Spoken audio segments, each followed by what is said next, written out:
Hello दोस्तों, welcome to decode Indian. I hope आप सभी अच्छे हैं। तो बहुत सारे लोग रिक्वेस्ट कर रहे थे कि बैंकिंग एंड फाइनेंशियल अवेयरनेस के ऊपर भी लेक्चर आना चाहिए, तो इसी को ध्यान में रख करके आज के इस लेक्चर में हम अक्टूबर मंथ के बैंकिंग एंड फाइनेंशियल अवेयरनेस को डिस्कस करने वाले हैं। अक्टूबर मंथ का बैंकिंग और फाइनेंस से रिलेटेड जो भी न्यूज़ है उसको हम यहाँ पे डिटेल वे में डिस्कस करने वाले हैं। तो चलिए शुरू करते हैं। देखिए, ये पार्ट 1 होगा, इसके बाद हम देखेंगे कि और कितना न्यूज़ बचा है, उस हिसाब से और एक पार्ट में या फिर और 2 पार्ट में जो भी अक्टूबर मंथ का बैंकिंग एंड फाइनेंशियल अवेयरनेस है, बैंक और फाइनेंस से रिलेटेड जो भी न्यूज़ है उसको हम डिस्कस कर लेंगे। ठीक है, तो चलिए शुरू करते हैं। अगर आपको इस लेक्चर का पीडीएफ चाहिए होगा तो वो भी आपको मिल जाएगा। टेलीग्राम चैनल का लिंक डिस्क्रिप्शन बॉक्स में दिया गया है, वहां से जाकर के आप इस लेक्चर का और आने वाला जितना भी लेक्चर है उसका पीडीएफ डाउनलोड कर सकते हैं। तो चलिए शुरू करते हैं बिना किसी डिले के। तो यहाँ पे जो सबसे पहला न्यूज़ हमारे पास है वो एसबीएम बैंक इंडिया को लेकर के है। एसबीएम बैंक इंडिया ने अपने कॉरपोरेट और रिटेल सेगमेंट के लिए की अपॉइंटमेंट्स को अनाउंस किया है। मतलब कि एसबीएम बैंक इंडिया का जो कॉरपोरेट सेगमेंट है और जो रिटेल सेगमेंट है उसके लिए एसबीएम बैंक इंडिया ने नए लीडर्स को अपॉइंट किया है। ओके, तो कॉर्पोरेट सेगमेंट का हम बात करते हैं तो ये बैंक के बिजनेस का ऐसा सेगमेंट होता है जो कि कंपनीज, बिजनेसेस, लार्ज ऑर्गेनाइजेशन का जो बैंकिंग नीड होता है उसको डील करता है, राइट, उससे डील करता है। और रिटेल सेगमेंट का जब हम बात करते हैं तो रिटेल सेगमेंट जो इंडिविजुअल कंज्यूमर्स का नीड होता है उसके ऊपर फोकस करता है। तो एसबीएम बैंक इंडिया का जो ये 2 सेगमेंट है, कॉर्पोरेट सेगमेंट और रिटेल सेगमेंट, इसके लिए एसबीएम बैंक इंडिया ने न्यू लीडर्स को अपॉइंट किया है। ओके, तो यहाँ पे एसबीएम बैंक इंडिया ने प्रकाश जायसवाल को as a head of corporate banking के तौर पे अपॉइंट किया है। ओके, तो Prakash Jaiswal SBM bank India का जो कॉर्पोरेट सेगमेंट है उसको लीड करेंगे। ठीक है, और यहाँ पे निखिल राजाध्यक्ष जी को as a head of retail banking के तौर पे अपॉइंट किया गया है। तो एसबीएम बैंक इंडिया का जो रिटेल बैंकिंग सेगमेंट है तो उसको निखिल राजाध्यक्ष जी हेड करेंगे, लीड करेंगे। ठीक है, तो एसबीएम बैंक इंडिया ने प्रकाश जायसवाल को as a head of corporate banking के तौर पे अपॉइंट किया है और निखिल राजाध्यक्ष जी को as a head of retail banking के तौर पे अपॉइंट किया है। समझ में आ गया? तो ये पूरा न्यूज़ था। अब क्योंकि यहाँ पे एसबीएम बैंक इंडिया का बात हुआ है तो हम थोड़ा सा एसबीएम बैंक इंडिया को देख लेते हैं। सबसे पहले तो देखिए, यहाँ पे एसबीएम बैंक के बारे में अगर हम बात करें तो एसबीएम का फुल फॉर्म क्या है? State bank of Mauritius. Okay, और SBM bank India State bank of Mauritius का सब्सिडरी है। ओके, और ये पहला फॉरेन बैंक है जिसको कि रिजर्व बैंक ऑफ इंडिया से यूनिवर्सल बैंकिंग लाइसेंस मिला है। यूनिवर्सल बैंकिंग लाइसेंस होता क्या है? यूनिवर्सल बैंक क्या होता है? बहुत बार आपने सुना होगा। देखिए, यूनिवर्सल बैंक ना एक फुल फ्लेज्ड बैंक होता है। ये एक ऐसा बैंक होता है जो कि अंडर वन रूफ जितना भी फाइनेंशियल सर्विसेज है, चाहे वो होलसेल बैंकिंग का बात करें, रिटेल बैंकिंग का बात करें, इन्वेस्टमेंट, इंश्योरेंस, म्यूचुअल फंड, ये सारा फाइनेंशियल सर्विसेज ये अंडर वन रूफ लोगों को प्रोवाइड करता है। तो यहाँ पे ये जो एसबीएम बैंक इंडिया है ये पहला फॉरेन बैंक है जिसको कि रिजर्व बैंक ऑफ इंडिया की तरफ से यूनिवर्सल बैंकिंग लाइसेंस मिला हुआ है भारत के अंदर as a schedule commercial bank के तौर पे सेटअप होने के लिए और as a schedule commercial bank के तौर पे काम करके लोगों को फाइनेंशियल सर्विसेज प्रोवाइड करने के लिए। ठीक है, और देखिए यहाँ पे ये जो भारत के अंदर काम करता है तो ये होली ओन्ड सब्सिडरी मोड के तहत as a schedule commercial bank के तौर पे काम करता है। इसका मतलब क्या है? इसका सिंपली सा ये मतलब है कि ये फुल्ली ओन्ड एंड कंट्रोल्ड है स्टेट बैंक ऑफ मॉरिशस के द्वारा। हालांकि भारत के अंदर ये as a separate legal entity के तौर पे काम करता है। ठीक है, समझ में आ गया? इसके बाद देखिए, यहाँ पे जो एसबीएम बैंक इंडिया है उसका पूरे देश भर के अंदर, पूरे इंडिया में इसका टोटल 17 ब्रांचेस है और रिसेंटली अभी सूरत में भी इसका एक नया ब्रांच ओपन हुआ है। ठीक है, एसबीएम बैंक इंडिया के एमडी एंड सीईओ के बारे में अगर हम बात करें तो एसबीएम बैंक इंडिया के एमडी एंड सीईओ का नाम क्या है? आशीष विजयकर। ओके, तो यहाँ पे न्यूज़ क्या था? न्यूज़ सिंपली ये था कि एसबीएम बैंक इंडिया ने प्रकाश जायसवाल को as a head of corporate banking के तौर पे अपॉइंट किया है और निखिल राजाध्यक्ष जी को as a head of retail banking के तौर पे अपॉइंट किया है। समझ में आ गया? याद हो गया? चलिए आगे बढ़ते हैं और दूसरे न्यूज़ को देखते हैं। अब यहाँ पे हमारे पास जो न्यूज़ है, ये न्यूज़ सेबी को लेकर के है। सेबी ने यहाँ पे कुछ इंपॉर्टेंट फैसला लिया है। तो सबसे पहले तो सेबी ने यहाँ पे एक न्यू एसेट क्लास को, एक नया इन्वेस्टमेंट प्रोडक्ट को इंट्रोड्यूस किया है। और यहाँ पे सेबी ने एक नए फ्रेमवर्क को, म्यूचुअल फंड लाइट फ्रेमवर्क को इंट्रोड्यूस किया है पैसिव फंड के लिए। तो ये दो बड़ा फैसला सेबी के द्वारा लिया गया है, इसको हम देखेंगे। इसके अलावा भी कुछ कुछ फैसला अभी सेबी के द्वारा लिया गया है, तो उन सबको हम यहाँ पे 1 बाय 1 करके देखेंगे। ओके, तो सबसे पहले तो यहाँ पे जो सेबी के द्वारा ये न्यू एसेट क्लास को इंट्रोड्यूस किया गया, उसको हम देख लेते हैं। देखिए, सेबी ने यहाँ पे एक न्यू एसेट क्लास, मतलब कि एक नया इन्वेस्टमेंट प्रोडक्ट को इंट्रोड्यूस किया है।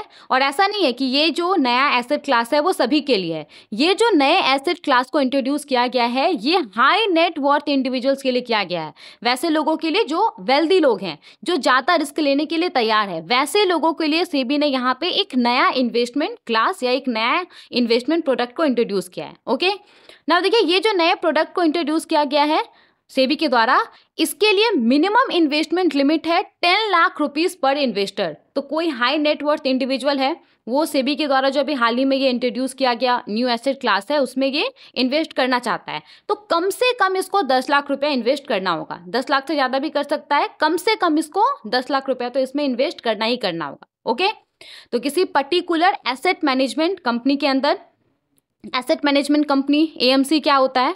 तो एसेट मैनेजमेंट कंपनी एक ऐसा फाइनेंशियल फर्म होता है जो कि इन्वेस्टमेंट प्रोडक्ट को मैनेज करता है, जैसे कि म्यूचुअल फंड हो गया। तो अक्सर आपने म्यूचुअल फंड को लेकर के ही एसेट मैनेजमेंट कंपनी का नाम सुना होगा।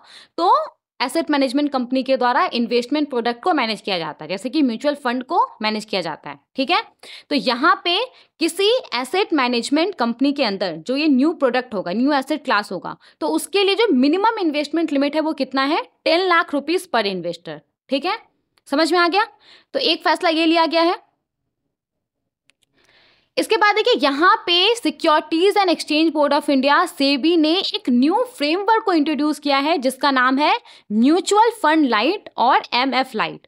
अब ये जो न्यू फ्रेमवर्क को सेबी ने इंट्रोड्यूस किया है, ये किसके लिए किया है? तो जो पैसिव फंड्स होता है, पैसिवली मैनेज्ड म्यूचुअल फंड्स के लिए भारत के अंदर जो रूल्स है, रेगुलेशंस है, उसको सिंप्लीफाई करने के उद्देश्य से यहाँ पे सेबी के द्वारा एक नए फ्रेमवर्क को, जिसका नाम है म्यूचुअल फंड लाइट और एमएफ लाइट, इसको इंट्रोड्यूस किया गया है। ओके, तो आपसे क्वेश्चन यहाँ पे पूछा जा सकता है कि सेबी के द्वारा हाल ही में जो एक न्यू फ्रेमवर्क को इंट्रोड्यूस किया गया है म्यूचुअल फंड लाइट, तो बताइए कि ये किसके लिए किया गया है? तो आपका आंसर क्या होगा? पैसिवली मैनेज्ड म्यूचुअल फंड के लिए किया गया है। ओके, नाउ ये पैसिवली मैनेज्ड म्यूचुअल फंड होता क्या है, इसको हम थोड़ा देख लेते हैं।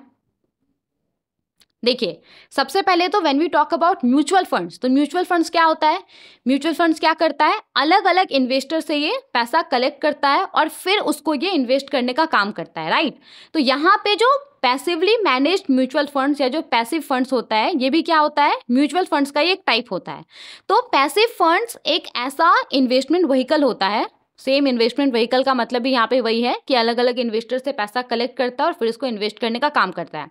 तो जो पैसिव फंड्स होता है, ये ऐसा इन्वेस्टमेंट व्हीकल्स होता है जो कि किसी स्पेसिफिक मार्केट इंडेक्स के परफॉर्मेंस को रेप्लिकेट करने का कोशिश करता है, किसी स्पेसिफिक मार्केट इंडेक्स के तरह परफॉर्म करने का कोशिश करता है, जैसे कि सेंसेक्स हो गया या निफ्टी 50 हो गया। फॉर एग्जांपल, मान लीजिए कि एक पैसिव फंड है और वो निफ्टी 50 को ट्रैक कर रहा है, तो निफ्टी 50 के अंदर जो 50 कंपनीज होगा ना, ये उन्हीं 50 कंपनीज में सेम प्रपोर्शन में इन्वेस्ट करेगा। और इसका प्राइमरी ऑब्जेक्टिव क्या होगा कि निफ्टी 50 जितना रिटर्न जनरेट कर रहा है, उतना रिटर्न जनरेट करना इसका प्राइमरी ऑब्जेक्टिव होगा। लेट्स से कि निफ्टी 50 5% से ऊपर चले गया, तो ये जो पैसिव फंड होगा ना, जो इसको ट्रैक कर रहा होगा, जो इसको फॉलो कर रहा होगा, इसको रेप्लिकेट करने का कोशिश कर रहा होगा, तो इसका भी उद्देश्य क्या होगा कि ये भी इसी सिमिलर अमाउंट से ये भी ऊपर जाए, इसका भी जो पोर्टफोलियो है वो ऊपर जाए। तो ये होता है पैसिव फंड। और एक्टिवली मैनेज्ड फंड क्या होता है? एक्टिवली मैनेज्ड फंड को एक्टिवली जो फंड मैनेजर रहता है वो मैनेज करता है। तो एक्टिवली मैनेज्ड फंड का उद्देश्य रहता है कि मार्केट से अच्छा परफॉर्म करना। ओके, लेकिन ये जो पैसिव फंड्स होता है, इसका सिंपली क्या उद्देश्य होता है कि जो भी अंडरलाइंग इंडेक्स है, जिस भी स्पेसिफिक मार्केट इंडेक्स को ये रेप्लिकेट करने का कोशिश कर रहा है, उसके परफॉर्मेंस को मैच करना ही उसका, ये जो पैसिव फंड्स होता है, इसका उद्देश्य होता है। ठीक है, आई होप आपको एक ओवरऑल आइडिया आ गया होगा कि ये पैसिव फंड्स होता क्या है या पैसिवली मैनेज्ड म्यूचुअल फंड्स होता क्या है। तो यहाँ पे सेबी ने एक न्यू फ्रेमवर्क को इंट्रोड्यूस किया है जिसका नाम है म्यूचुअल फंड लाइट और MF लाइट। और इसका उद्देश्य क्या है? इसका उद्देश्य है जो पैसिवली मैनेज्ड म्यूचुअल फंड है उसके लिए जो रूल्स है, रेगुलेशंस है, उसको सिंप्लीफाई करना, उसको आसान करना इसका उद्देश्य है। ओके, तो यहाँ पे जो म्यूचुअल फंड लाइट फ्रेमवर्क है ये ऐसे एंटिटीज के लिए है जो कि भारत के अंदर passive mutual fund schemes launch करना चाहता है। ओके, समझ में आ गया? आगे बढ़ते हैं। तो देखिए ये 2 फैसला लिया गया था, इसके अलावा भी कुछ फैसला सेबी के द्वारा लिया गया है। जैसे कि यहाँ पे सेबी ने जो optional T+0 same day settlement cycle है उसके स्कोप को सेबी ने इनहेंस कर दिया है। तो सबसे पहले तो T+0 same day settlement cycle होता क्या है? जैसा कि आपको इसके नाम से पता चल रहा है, इसमें क्या होता है, जिस दिन ट्रेड हुआ उसी दिन उसका सेटलमेंट हो जाता है। सपोज कि आपके पास कुछ शेयर्स है और आपने आज शेयर्स को सेल किया तो आज ही आपके पास उसका पैसा आ जाएगा। ये क्या होता है? T+0 same day settlement cycle, same day ही ट्रेड का सेटलमेंट हो जाता है। तो इसी साल मार्च में सेबी ने optional T+0 same day settlement cycle को इंट्रोड्यूस किया था 25 स्टॉक्स के लिए। ओके, तो यहाँ पे ये जो optional T+0 same day settlement cycle है इसके स्कोप को सेबी ने यहाँ पे इनहेंस कर दिया है। तो सेबी ने क्या अनाउंस किया है? सेबी ने अनाउंस किया है कि वो फेस्ड मैनर में जो नंबर ऑफ स्टॉक्स है जो कि एलिजिबल है T+0 सेटलमेंट साइकिल के अंदर ट्रेडिंग के लिए, जो कि अभी कितना है 25 स्टॉक्स, राइट। तो सेबी ने बोला है कि फेस्ड मैनर में इसको बढ़ा करके top 500 in terms of market capitalization जो स्टॉक्स है उस तक कर दिया जाएगा। ओके, मतलब कि मार्केट कैपिटलाइजेशन के हिसाब से जो टॉप 500 स्टॉक्स होगा वो एलिजिबल होगा T+0 optional T+0 settlement cycle के अंदर ट्रेडिंग के लिए। ओके, समझ में आ गया? तो एक फैसला यहाँ पे सेबी के द्वारा ये लिया गया है। इसके बाद देखिए यहाँ पे एक और फैसला लिया गया है राइट इशू को लेकर के। तो आप लोगों में से आई डोंट नो आप लोगों को राइट इशू के बारे में पता है कि नहीं पता है। राइट इशू क्या होता है? तो देखिए राइट इशू में क्या होता है ना, कोई कंपनी अपने एग्जिस्टिंग शेयर होल्डर को ये राइट ऑफर करता है कि वो चाहे तो कंपनी का एडिशनल शेयर्स डिस्काउंट रेट पे बाई कर सकता है। मान लीजिए कि आपके पास एक कंपनी का शेयर है तो आप उस कंपनी के एग्जिस्टिंग शेयर होल्डर कहलाएंगे, राइट। तो यहाँ पे उस कंपनी का शेयर का जो प्राइस है ना वो मार्केट में लेट्स से कि पर शेयर 500 रुपीज़ है। तो राइट इशू के तहत ना कंपनी आपको ऑफर करता है कि आप अगर चाहें तो एडिशनल शेयर उस कंपनी का बाई कर सकते हैं डिस्काउंट रेट पे। मार्केट रेट 500 है तो 500 से कम रेट पे आप उस कंपनी का जो शेयर्स है एडिशनल शेयर्स वो बाई कर सकते हैं। ओके, तो राइट इशू में क्या होता है, कंपनी अपने एग्जिस्टिंग शेयर होल्डर को राइट ऑफर करता है कि वो चाहे तो कंपनी का एडिशनल शेयर्स बाई कर सकता है डिस्काउंट रेट पे। समझ में आ गया राइट इशू? तो यहाँ पे जो पूरा राइट इशू का प्रोसेस होता है ना उसको स्पीड करने के लिए सेबी ने कुछ फैसला लिया है यहाँ पे। तो अभी क्या होता है कि जो पूरा राइट इशू का प्रोसेस है वो कंप्लीट होने में एवरेज बेसिस पे 317 वर्किंग डेज लग जाता है। तो सेबी ने यहाँ पे इसको रिड्यूस करके 23 वर्किंग डेज कर दिया है पोस्ट अप्रूवल। तो यहाँ पे बोर्ड के अप्रूवल के बाद बोर्ड का जो अप्रूवल है वो मिल गया तो उसके 23 डेज के अंदर जो ये पूरा राइट इशू है वो कंप्लीट हो जाना चाहिए। ओके, और देखिए इसके अलावा यहाँ पे एक होता है प्रेफरेंशियल अलॉटमेंट। तो उसमें क्या होता है, तो उसमें कंपनी कुछ सेलेक्टेड इन्वेस्टर को जो शेयर्स है वो ऑफर करता है और फंड रेज करता है। तो क्योंकि यहाँ पे जो पूरा राइट इशू प्रोसेस है वो जल्दी कंप्लीट हो जाएगा। ओके, तो यहाँ पे देखिए जो प्रेफरेंशियल अलॉटमेंट है ना ये जो पूरा प्रोसेस है ये कंप्लीट होने में 40 वर्किंग डेज लग जाता है। तो यहाँ पे क्योंकि अब राइट इशू का जो पूरा प्रोसेस है ये 23 वर्किंग डेज में ही कंप्लीट हो जाएगा। तो अब कंपनीज क्या करेगा, कंपनीज प्रेफरेंशियल अलॉटमेंट के जगह पे राइट इशू के थ्रू जो फंड है वो रेज करने के ऊपर ज़्यादा फोकस करेगा। ओके, तो एक फैसला यहाँ पे ये लिया गया है सेबी के द्वारा। और देखिए 50 करोड़ से कम का जो भी राइट इशू होगा उन सबको सेबी के परव्यू के अंदर ला दिया जाएगा। मतलब कि जो भी कंपनी है जो कि 50 करोड़ रुपए से कम रेज कर रहा है राइट इशू के थ्रू, तो यहाँ पे सेबी रिस्पॉन्सिबल होगा उसके सुपरवाइजिंग के लिए, इस बात को इंश्योर करने के लिए कि जो रूल्स है रेगुलेशन है उसको फॉलो किया जा रहा है कि नहीं किया जा रहा है। ठीक है, तो यहाँ पे ये 4 इंपॉर्टेंट फैसला लिया गया है सेबी के द्वारा। सबसे पहला फैसला क्या है, सबसे पहला तो है कि सेबी ने एक नए एसेट क्लास को, एक नया इन्वेस्टमेंट प्रोडक्ट को सेबी ने इंट्रोड्यूस किया है जिसके लिए मिनिमम इन्वेस्टमेंट लिमिट क्या है, 10 lakh rupees per investor. Okay, इसके बाद सेबी ने एक नया फ्रेमवर्क इंट्रोड्यूस किया है जिसका नाम है म्यूचुअल फंड लाइट फ्रेमवर्क, और ये किस चीज के लिए है, तो पैसिवली मैनेज्ड म्यूचुअल फंड के लिए है। ठीक है, इन सब के अलावा सेबी ने जो optional T+0 same day settlement cycle है उसके स्कोप को 25 स्टॉक से बढ़ा करके 500 स्टॉक्स के लिए कर दिया है। ओके, और इसके अलावा यहाँ पे जो राइट इशू प्रोसेस होता है उसको कंप्लीट होने में पहले 317 वर्किंग डेज लगता था, तो सेबी ने उसको कम करके 23 वर्किंग डेज कर दिया है। ओके, समझ में आ गया। तो ये 4 इंपॉर्टेंट फैसला लिया गया है सेबी के द्वारा। अब यहाँ पे क्योंकि हमने सेबी के बारे में बात किया तो थोड़ा इसका हम स्टैटिक पॉइंट देख लेते हैं। जैसे कि सेबी का एस्टेब्लिशमेंट ईयर क्या है, 1988। इसका हेडक्वार्टर आपको कहाँ मिलेगा, मुंबई महाराष्ट्र में, और जो सेबी के चेयरपर्सन है उनका नाम क्या है, माधवीपुरी बुज्जी। ओके, समझ में आ गया। चलिए आगे बढ़ते हैं और दूसरे न्यूज को देखते हैं। तो यहाँ पे हमारे पास जो न्यूज है ये न्यूज बैंक ऑफ बड़ौदा को लेकर के है। बैंक ऑफ बड़ौदा का ओमान के अंदर जो बैंकिंग बिजनेस है, बैंक ऑफ बड़ौदा उसको वहीं का एक लीडिंग बैंक है बैंक दोफर, उसको सेल कर देगा। तो ये यहाँ पे बैंक ऑफ बड़ौदा ने डिसाइड किया है। बिजनेस स्टैंडर्ड का आर्टिकल आप देख सकते हैं, Bank of Baroda to sell Oman operation to Bank Dhofar as part of rationalisation. तो यहाँ पे रैशनलाइजेशन के पार्ट के तौर पे जो बैंक ऑफ बड़ौदा है उसने डिसाइड किया है कि ओमान के अंदर उसका जो ओमान देश के अंदर उसका जो बैंकिंग बिजनेस है उसको वो वहीं का एक लीडिंग बैंक है बैंक दोफर उसको सेल कर देगा। तो यहाँ पे एक टर्म है रैशनलाइजेशन। रैशनलाइजेशन का मतलब क्या होता है, तो सिंपली रैशनलाइजेशन एक ऐसा प्रोसेस होता है जिसमें किसी बिजनेस या सिस्टम को रीऑर्गेनाइज किया जाता है उसकी एफिशिएंसी को इम्प्रूव करने के लिए, उसके कॉस्ट को कम करने के लिए। तो इसमें क्या क्या होता है, तो इसमें जो नॉन कोर एसेट होता है उसको सेल कर दिया जाता है। ऐसा एसेट जो कि कंपनी के कोर एक्टिविटीज़ के लिए उतना ज़रूरी नहीं है उसको सेल कर दिया जाता है। फिर रिसोर्सेज को रीएलोकेट किया जाता है, डिसीजन मेकिंग को इन्हेंस किया जाता है। तो यहाँ पे बैंक ऑफ बड़ौदा ने क्या डिसाइड किया है कि ओमान के अंदर जो उसका बैंकिंग बिजनेस है उसको ये वहीं का एक लीडिंग बैंक है बैंक दोफर उसको सेल कर देगा रैशनलाइजेशन के पार्ट के तौर पे। ठीक है, समझ में आ गया। तो यही न्यूज़ था पूरा।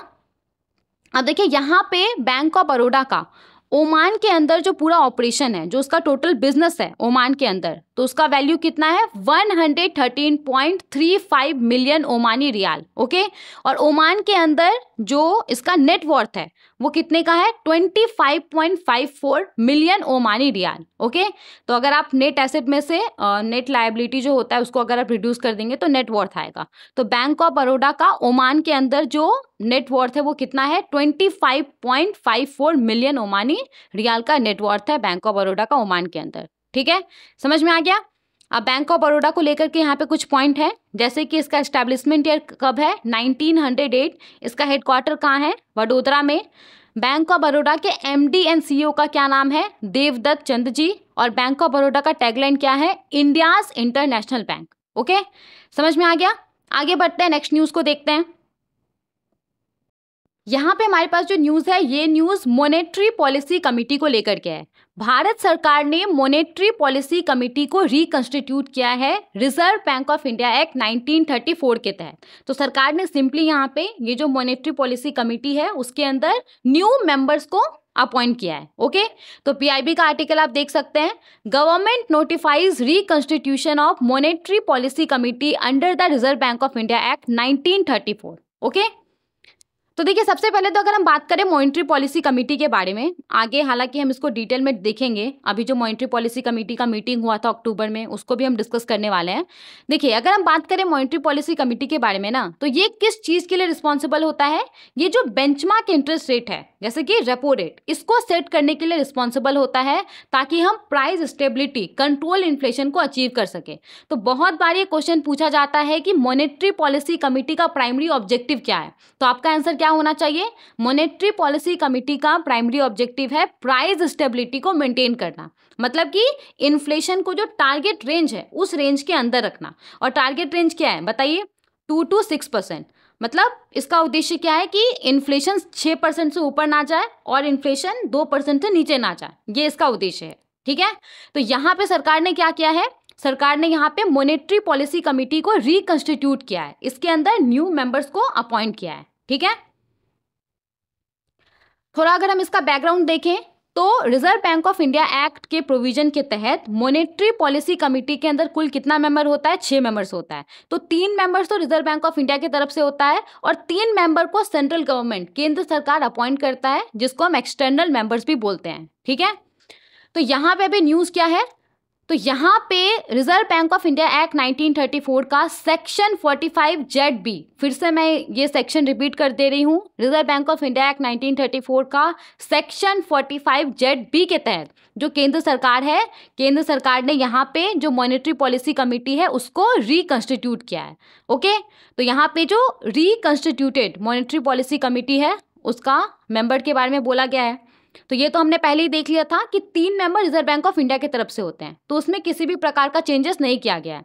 तो सबसे पहले तो रिजर्व बैंक ऑफ इंडिया के गवर्नर चेयरपर्सन होते हैं मॉनेटरी पॉलिसी कमेटी का। ओके, और यहाँ पे एक्स ऑफिशियो मतलब है, एक्स ऑफिशियो यहाँ पे लिखा हुआ है। तो इसका क्या मतलब होता है? देखिए, एक्स ऑफिशियो सिंपली इसका क्या मतलब होता है? इसका मतलब होता है ऐसा इंडिविजुअल जो कि किसी स्पेसिफिक पोजीशन पे है और उसी के वजह से ऑटोमेटिकली वो किसी ग्रुप का या फिर कमिटी का मेंबर हो जाता है, उसको सेपरेटली इलेक्ट या फिर अपॉइंट नहीं किया जाता है।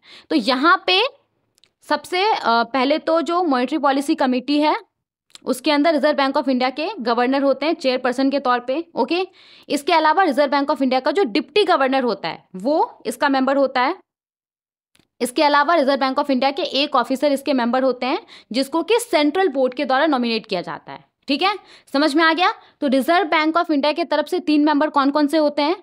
रिजर्व बैंक ऑफ इंडिया के गवर्नर, डिप्टी गवर्नर और एक ऑफिसर जिसको कि सेंट्रल बोर्ड के द्वारा नॉमिनेट किया जाता है। ओके, अब 3 जो मेंबर्स है उसको सेंट्रल गवर्नमेंट अपॉइंट करता है। तो यहाँ पे सेंट्रल गवर्नमेंट ने 3 नए मेंबर्स को अपॉइंट किया है और ये नाम बहुत ही ज़्यादा जरूरी है, तो उसको बहुत ही ध्यान से सुनिएगा। ओके, इससे किसी भी एग्जाम में इसके ऊपर आपसे क्वेश्चन पूछा जा सकता है, ज़्यादा चांसेस है। ओके, अगर बैंकिंग एंड फाइनेंशियल अवेयरनेस के ऊपर आपसे क्वेश्चन पूछा जाता है। तो यहाँ पे 3 मेंबर कौन कौन है? तो सबसे पहले तो प्रोफेसर राम सिंह जो कि डायरेक्टर है Delhi school of economics university of Delhi के। ठीक है, सबसे पहला नाम क्या है? प्रोफेसर राम सिंह। दूसरा नाम है श्री सौगत भट्टाचार्य जो कि इकोनॉमिस्ट है। ओके, दूसरा नाम है श्री सौगत भट्टाचार्य जो कि इकोनॉमिस्ट है। तीसरा नाम है डॉक्टर नागेश कुमार जो कि डायरेक्टर एंड चीफ एग्जीक्यूटिव है institute for studies in industrial development new Delhi के। ओके, तो यहाँ पे 3 नाम क्या क्या है?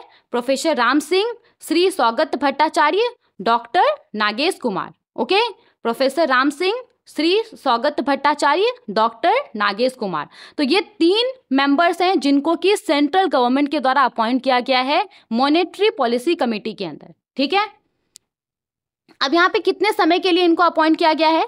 तो यहाँ पे केंद्र सरकार ने जो इन मेंबर्स को अपॉइंट किया है तो 4 साल के लिए इन मेंबर्स को अपॉइंट किया गया है विथ इमीडिएट इफेक्ट, या फिर जब तक कोई ऑर्डर नहीं आ जाता है जो भी पहले होता है।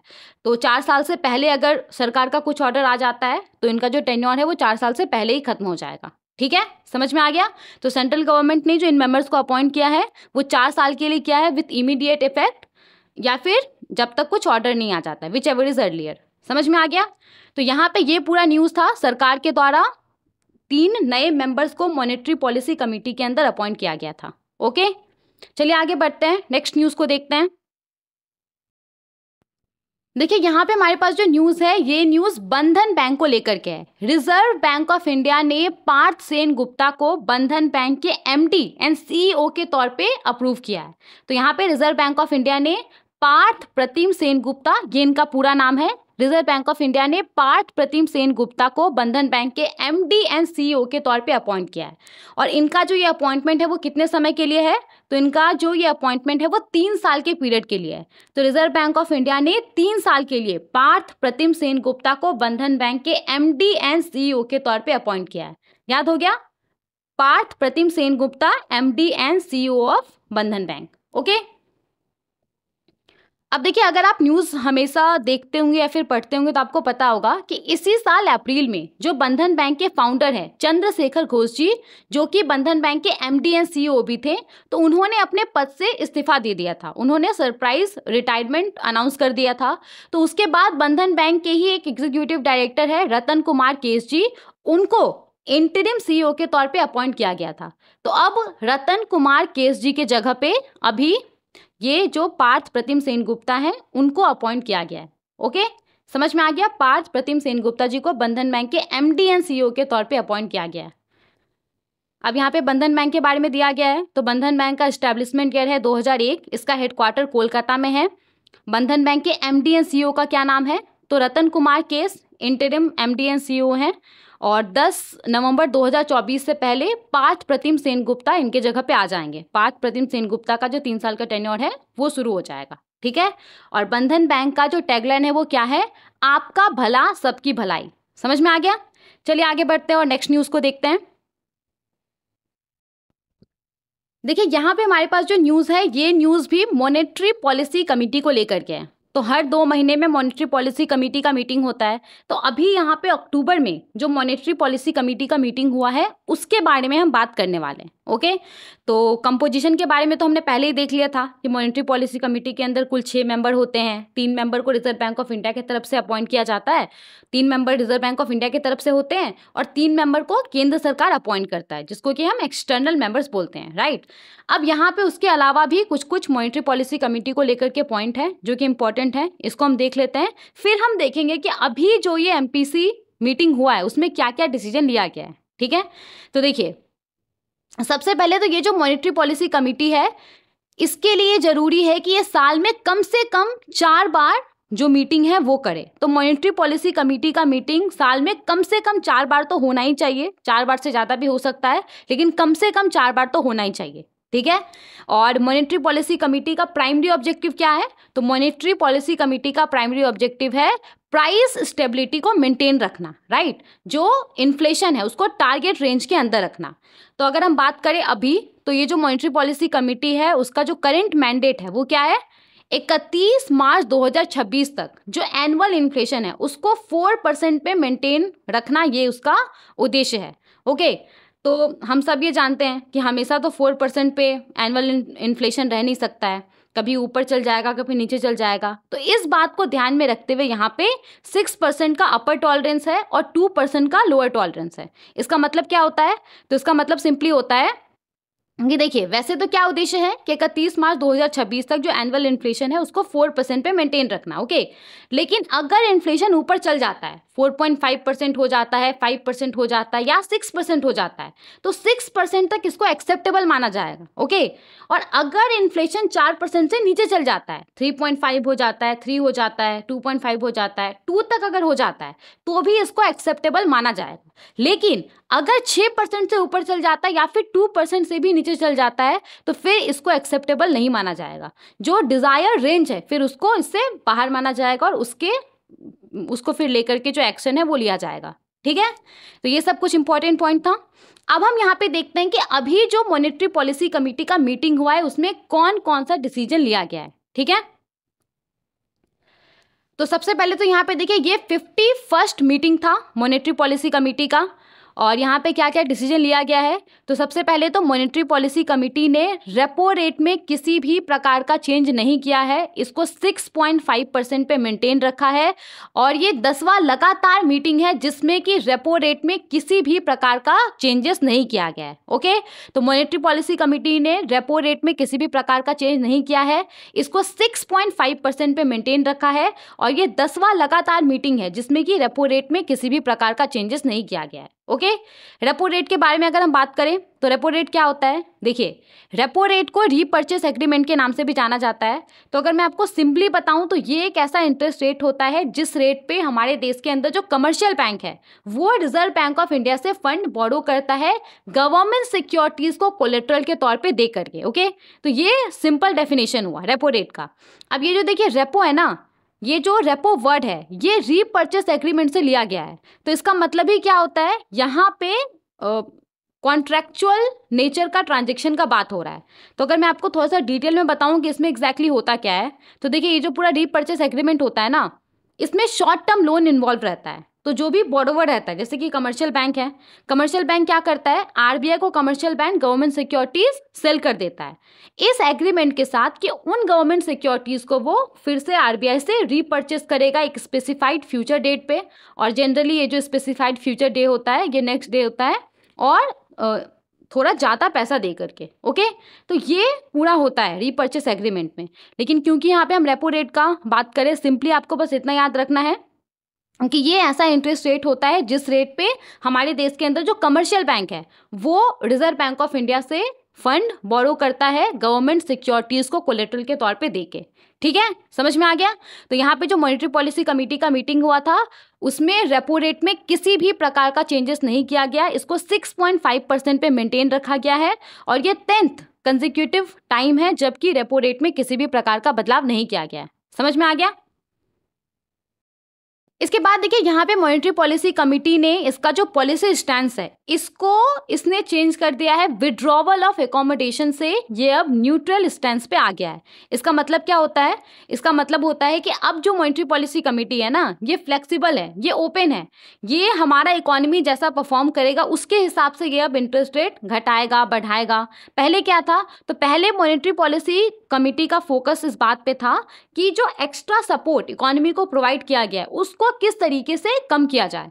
तो अब यहाँ पे ऐसा नहीं होगा, अब यहाँ पे मॉनेटरी पॉलिसी कमेटी जो है ये फ्लेक्सिबल है, ये ओपन है। ऐसा नहीं है कि स्ट्रॉन्ग डिसीजन ही लेगा, ये हमेशा इंटरेस्ट रेट को बढ़ाएगा ही, ऐसा नहीं है। यहाँ पे जो मॉनेटरी पॉलिसी कमेटी है ये इकोनॉमी के परफॉर्मेंस को देखते हुए जो भी इसको ठीक लगता है उस हिसाब से इंटरेस्ट रेट को इंक्रीज करेगा डिक्रीज करेगा। ठीक है, तो ये यहाँ पे बोला जा रहा है कि जो मॉनेटरी पॉलिसी कमेटी है इसने अपना पॉलिसी स्टैंस को न्यूट्रल कर लिया है विड्रॉवल ऑफ एकोमोडेशन से।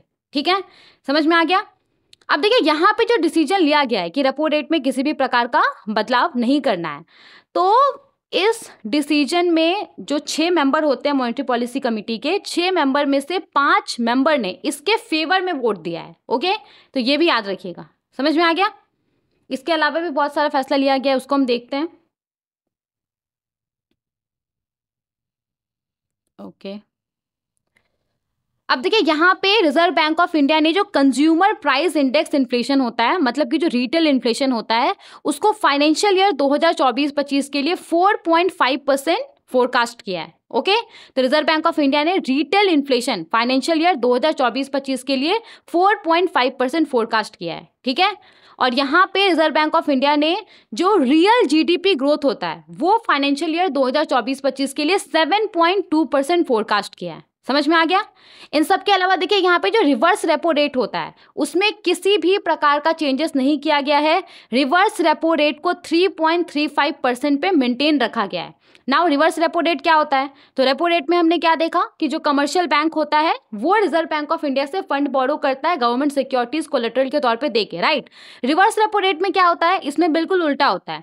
इसमें रिजर्व बैंक ऑफ इंडिया जो कमर्शियल बैंक होता है उससे फंड बोरो करता है। जब लिक्विडिटी ज़्यादा हो जाता है तो उसको कम करने के लिए reserve Bank of India commercial बैंकों से फंड बोरो करता है और बदले में गवर्नमेंट सिक्योरिटीज कोलेटरल के तौर पे देता है। ठीक है, तो रिवर्स रेपो रेट में क्या होता है, जो ये एक ऐसा रेट है जिस रेट पे reserve Bank of India commercial बैंकों से फंड बोरो करता है और बदले में गवर्नमेंट सिक्योरिटीज कोलेटरल के तौर पे देता है। ठीक है, तो यहाँ पे जो रिवर्स रेपो रेट है उसमें भी किसी प्रकार का चेंजेस नहीं किया गया है, इसको 3.35% पे मेंटेन रखा गया है। ओके, इसके बाद यहाँ पे जो स्टैंडिंग डिपॉजिट फैसिलिटी होता है तो उसमें भी किसी भी प्रकार का चेंजेस नहीं किया गया है, इसको 6.25% पे मेंटेन रखा गया है।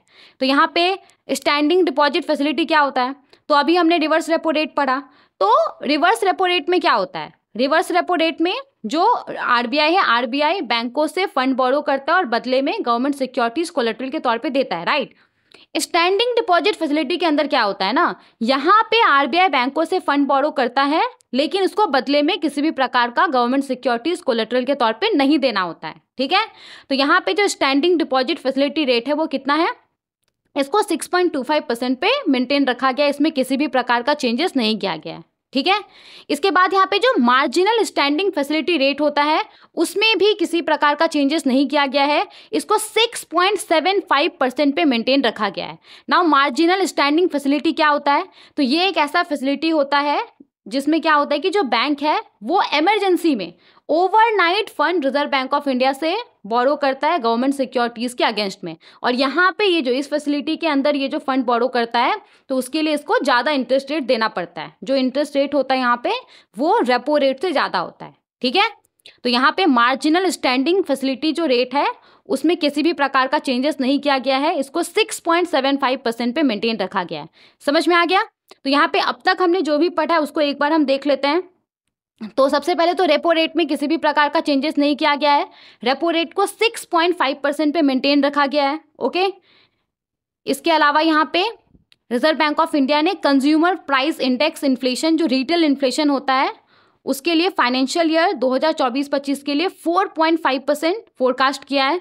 इसके अलावा आरबीआई ने real GDP growth financial year 2024-25 के लिए 7.2% फोरकास्ट किया है।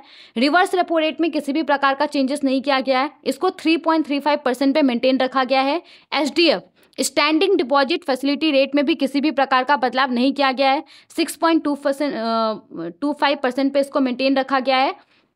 और मार्जिनल स्टैंडिंग फैसिलिटी रेट में भी किसी भी प्रकार का बदलाव नहीं किया गया है, इसको 6.75% पे मेंटेन रखा गया है, ओके। आई वुड रिक्वेस्ट कि एक बार ये लेक्चर खत्म हो जाएगा तो ये सब जो डेटा है उसको आप बस एक बार रीड कर लीजिएगा, ओके। तो रेपो रेट तो हम सबको याद रहता है हमेशा 6.5% है, इसमें किसी भी प्रकार का चेंजेस नहीं किया गया है। ये सभी डेटा आप, ये वाला जो स्लाइड है पूरा, इसको भी आप एक बार बस पढ़ लीजिएगा, ठीक है। चलिए आगे बढ़ते हैं। अब देखिए यहाँ पे ना जो मॉनेटरी पॉलिसी कमेटी का मीटिंग हुआ था, इसमें कुछ कुछ फैसला और भी लिया गया है। तो क्या क्या फैसला लिया गया है? तो यहाँ पे आरबीआई ने यूपीआई लाइट और यूपीआई 1, 2, 3 पे का जो लिमिट है उसको यहाँ पे आरबीआई ने बढ़ा दिया है। तो ये दो न्यूज़ को भी हम यहाँ पे डिस्कस कर लेते हैं, ठीक है। तो सबसे पहले अगर हम यूपीआई 1, 2, 3 पे का बात करें तो रिजर्व बैंक ऑफ इंडिया ने यूपीआई 1, 2, 3 पे के लिए जो पर ट्रांजेक्शन लिमिट है इसको 5,000 रुपीज से बढ़ा करके 10,000 रुपीज कर दिया है, ओके। तो यूपीआई 1, 2, 3 पे के लिए जो पर ट्रांजेक्शन लिमिट है उसको आरबीआई ने 5,000 रुपीज से बढ़ा करके 10,000 रुपीज कर दिया है। तो सबसे पहले तो यहाँ पे यूपीआई 1, 2, 3 पे होता क्या है? देखिए, यूपीआई 1, 2, 3 पे एक इंस्टेंट पेमेंट सिस्टम होता है फीचर फोन यूजर्स के लिए, मतलब जो नॉन स्मार्टफोन होता है ना, जो कीपैड वाला फोन होता है, उसके लिए ये एक इंस्टेंट पेमेंट सिस्टम है, ओके। तो इसका इस्तेमाल करके जो फीचर फोन यूजर्स है वो यूपीआई पेमेंट कर सकते हैं बिना इंटरनेट कनेक्शन के, ठीक है। अब देखिए यहाँ पे जो फीचर फोन यूजर्स है ना, वो 4 डिफरेंट मेथड है। तो 4 डिफरेंट मेथड के तहत ये अलग अलग ट्रांजेक्शन्स कर सकते हैं, ओके। तो अब इन 4 डिफरेंट मेथड को हम देख लेते हैं, बहुत ज़्यादा डिटेल में नहीं जाएंगे, थोड़ा सा बस हम देख लेते हैं ताकि अगर एग्जाम में आपसे पूछा जाए इन केस तो आप उसका आंसर कर सकें, ठीक है। तो यहाँ पे 4 डिफरेंट मेथड क्या क्या है? सबसे पहला तो है इंटरेक्टिव वॉइस रिस्पॉन्स नंबर। तो सिंपली यहाँ पे एक डेडिकेटेड आईवीआर नंबर होता है, इस पे अगर आप कॉल करेंगे तो यहाँ पे आपको बहुत सारा ऑप्शंस दिया जाएगा और ऑप्शंस को आप सेलेक्ट करेंगे तो उसके हिसाब से आप पेमेंट कर सकेंगे, ठीक है। दूसरा है यहाँ पे आपका जो मेथड है वो है ऐप फंक्शनैलिटी इन फीचर फोन्स। तो ये काफ़ी इंटरेस्टिंग है। देखिए यहाँ पे किस चीज़ के बारे में बात हो रहा है, यहाँ पे एक डिजिटल सॉल्यूशन को क्रिएट किया गया है, एक यूपीआई ऐप को डिज़ाइन किया गया है फीचर फोन्स के लिए। तो जो भी ओरिजिनल इक्विपमेंट मैन्युफैक्चरर होता है फ्यूचर फोन्स का, अगर वो चाहे तो वो फीचर फोन के अंदर एक नेटिव पेमेंट ऐप के तौर पे इसको इंटीग्रेट कर सकता है। और ये यूपीआई ऐप जो स्मार्टफोन में हमारा यूपीआई ऐप होता है उसके तरह सिमिलर देखने में होता है, लेकिन बस जो इसका फीचर्स होता है वो लिमिटेड रहता है, ठीक है। जैसे कि आप इसका इस्तेमाल करके स्कैन एंड पे नहीं कर सकते, स्कैन एंड पे फीचर इसमें नहीं रहता है। तो अगर किसी के पास इस तरीके का फीचर फ़ोन है जिसमें कि ये नेटिव यूपीआई पेमेंट ऐप है, पहले से यूपीआई पेमेंट ऐप है, तो उसका इस्तेमाल करके वो यूपीआई पेमेंट कर सकता है। इसके बाद तीसरा है यहाँ पे मिस्ड कॉल बेस्ड अप्रोच। तो सिंपली इसमें एक स्पेसिफिक नंबर होता है, इसके ऊपर आप मिस्ड कॉल देंगे तो आपका जो ट्रांजेक्शन है वो इनिशिएट होगा। और इसके अलावा एक है प्रॉक्सिमिटी साउंड बेस्ड पेमेंट। तो यहाँ पे सिंपली क्या होता है कि जो आपका फीचर फ़ोन है उसको आप पेमेंट टर्मिनल के क्लोज ले जाएंगे तो जो आपका पेमेंट है वो होगा। तो ये यहाँ पे 4 अलग अलग मेथड है जिसका इस्तेमाल करके अलग अलग तरह का ट्रांजेक्शन्स किया जा सकता है फीचर फ़ोन यूजर्स के द्वारा, ओके। यूपीआई 1, 2, 3 पे समझ में आ गया। तो यहाँ पे आरबीआई ने फैसला क्या किया है? आरबीआई ने यहाँ पे यूपीआई 1, 2, 3 पे के लिए जो ट्रांजेक्शन लिमिट है, जो पर ट्रांजेक्शन लिमिट है, उसको बढ़ा करके, पहले ये 5,000 रुपीज़ था, उसको बढ़ा करके 10,000 रुपीज़ कर दिया है। मतलब कि अब जो फीचर फोन यूजर्स है वो UPI 1 2 3 पे का इस्तेमाल करके एक बार में मैक्सिमम 10,000 रुपए तक ट्रांसफर कर सकते हैं। ओके, तो ये यहाँ पे फैसला लिया गया है, समझ में आ गया। इसके अलावा यहाँ पे UPI लाइट को लेकर के फैसला लिया गया है, तो उसको हम देखते हैं।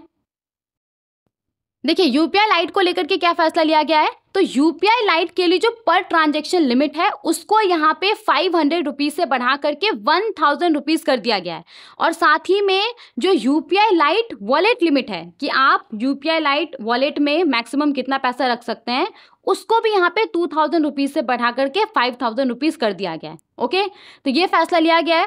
पहले हम UPI लाइट को थोड़ा देख लेते हैं, वापस से फिर हम इस स्लाइड के ऊपर आएंगे, वापस से फिर हम ये देखेंगे कि अभी फैसला क्या लिया गया है। ठीक है, तो UPI लाइट है क्या, देखिए UPI लाइट एक वॉलेट होता है। इस वॉलेट का इस्तेमाल करके आप स्मॉल वैल्यू ट्रांजैक्शंस कर सकते हैं। एक डिजिटल वॉलेट होता है जिसका इस्तेमाल करके आप स्मॉल वैल्यू ट्रांजैक्शंस कर सकते हैं बिना UPI पिन एंटर किए हुए। तो जनरली क्या होता है, अगर हमें कहीं पे UPI पेमेंट करना है तो हमें अपना UPI पिन डालना पड़ता है, तभी पेमेंट होता है, राइट। लेकिन UPI लाइट के तहत ना आप स्मॉल वैल्यू ट्रांजैक्शंस कर सकते हैं। 100 रुपए का, 200 रुपए का, 300, 400, 500 रुपए का जो ट्रांजैक्शंस है वो आप कर सकते हैं बिना UPI पिन डाले हुए। ओके, तो यहाँ पे जो UPI लाइट होता है, सिंपली आपको आपके बैंक अकाउंट से जो पैसा है वो UPI लाइट वॉलेट में ऐड करना होता है। एक बार आपने इस वॉलेट में जो पैसा है वो लोड कर दिया तो जो प्री लोडेड अमाउंट है उसका इस्तेमाल करके आप अलग अलग जगह पे पेमेंट कर सकते हैं। ठीक है, तो बहुत सारा पॉपुलर जो UPI ऐप है जैसे कि गूगल पे हो गया, फोन पे हो गया, पेटीएम हो गया, भीम हो गया, तो ये सब UPI लाइट फंक्शनैलिटी अपने यूजर्स को ऑफर करता है। ठीक है, अब देखिए यहाँ पे पहले क्या था ना कि UPI लाइट का इस्तेमाल करके आप एक बार में मैक्सिमम 500 रुपए का ही ट्रांजैक्शन कर सकते थे और UPI लाइट वॉलेट के अंदर आप मैक्सिमम 2000 रुपए ही मेंटेन कर सकते थे। ओके, तो UPI लाइट वॉलेट के अंदर जो मैक्सिमम बैलेंस था वो आप 2000 रुपए ही मेंटेन कर सकते थे। अब अभी क्या फैसला लिया गया है, तो यहाँ पे रिजर्व बैंक ऑफ इंडिया ने UPI लाइट के लिए जो पर ट्रांजेक्शन लिमिट है वो पहले कितना था, 500 रुपीज था, उसको अभी RBI ने बढ़ा करके 1000 रुपीज कर दिया है। मतलब कि अब आप बिना पिन एंटर किए हुए एक बार में मैक्सिमम 1000 रुपीज तक का ट्रांजैक्शन कर सकते हैं UPI लाइट का इस्तेमाल करके। ओके, और यहाँ पे जो UPI लाइट वॉलेट के अंदर मैक्सिमम बैलेंस है, पहले आपको मैक्सिमम 2000 रुपए ही मेंटेन कर सकते थे, तो उसको अभी बढ़ा दिया गया है। अब आप मैक्सिमम 5000 रुपीज मेंटेन कर सकते हैं UPI लाइट वॉलेट में। ठीक है, तो यहाँ पे UPI लाइट पर ट्रांजैक्शन लिमिट को 500 रुपीज से बढ़ा करके 1000 रुपीज कर दिया गया है और UPI लाइट वॉलेट लिमिट को 2000 रुपीज से बढ़ा करके 5000 रुपीज कर दिया गया है। तो ये यहाँ पे फैसला लिया गया है। तो कुछ important banking and finance related news था जिसको हमने डिस्कस किया। आई होप जितने सारे भी न्यूज़ हमने डिस्कस किए हैं वो सब आपको समझ में आ गए होंगे। कहीं पे भी अगर आपको कोई भी कन्फ्यूजन रहता है तो आप कमेंट में हमें बता सकते हैं, हम उसका रिप्लाई ज़रूर करेंगे। Thank you so much for watching.